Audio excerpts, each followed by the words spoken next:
are in charge of anything. Joining us now, North Dakota Senator on the Senate Banking Committee and the Senate Doge Caucus, Kevin Cramer. Senator, thank you so much for being here.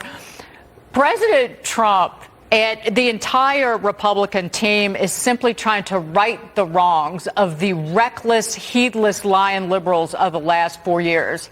And that is in the frank and forthright comment that President Trump made when asked about a recession, but also trying to reduce the deficit and cut the debt to prevent this nation from going bankrupt, when in the last 2 years we ran a deficit of almost $4 trillion needlessly, Senator.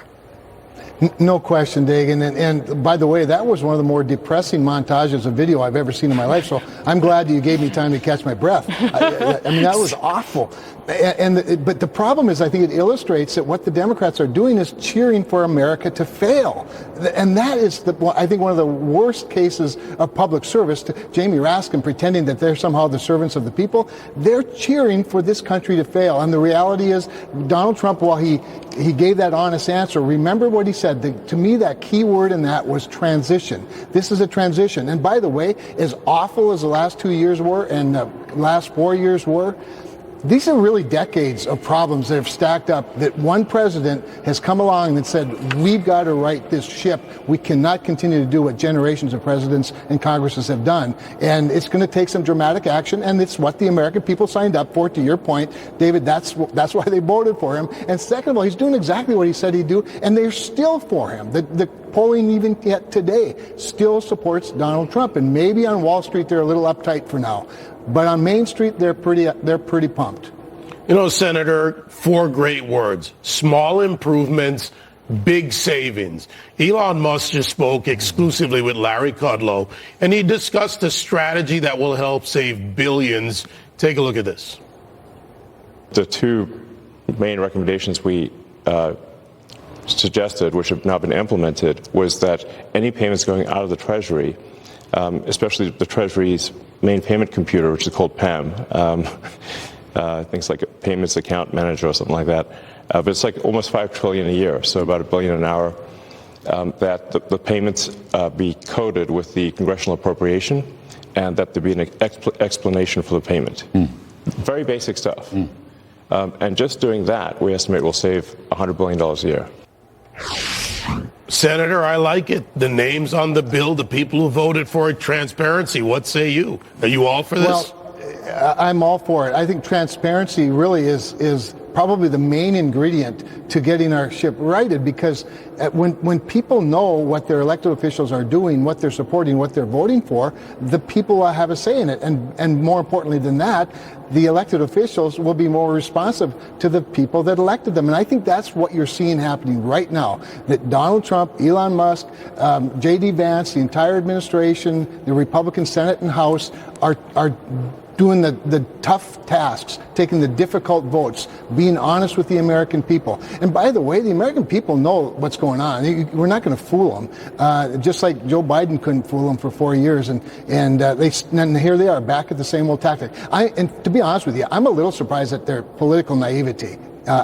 Generally, Democrats are a little shrewder than this, but to absolutely turn on the American people so quickly after a failed election on their part actually surprises me a little bit.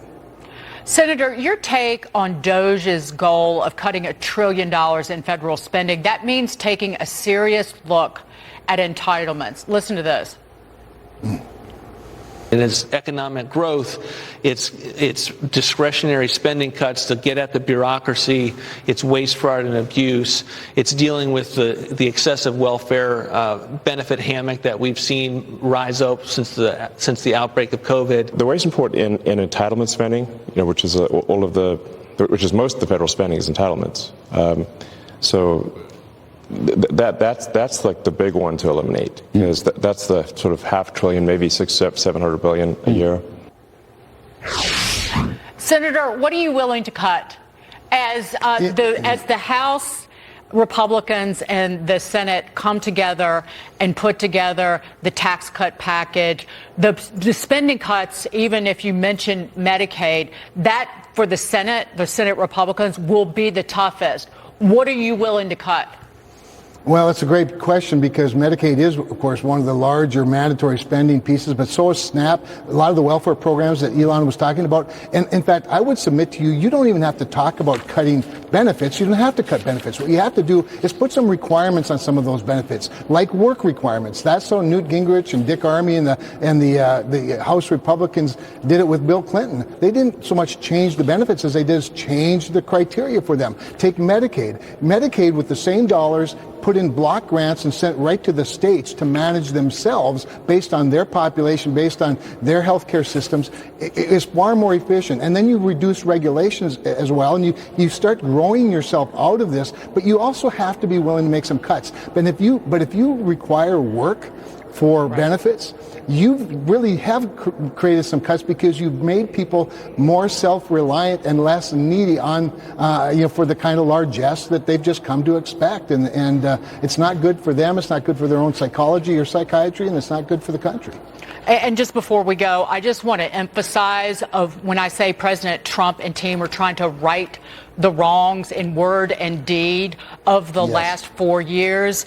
In the next 2 years, we have 57% of our marketable Treasury debt that has to be rolled over. And so today, as the stock market sold off, well, longer-term interest rates also fell, and that is positive, as did oil prices to the lowest level since last September. Final word, quickly, Senator. Absolutely. And when you think about all the things you can do to help our business grow and attract more capital and investment, cutting taxes and cutting regulations themselves almost take care of it. And that doesn't begin to talk about the competitive nature of Howard Lutnick and Peter Navarro and the trade team. There's so much to be done in such a short time, and Donald Trump is up to doing it.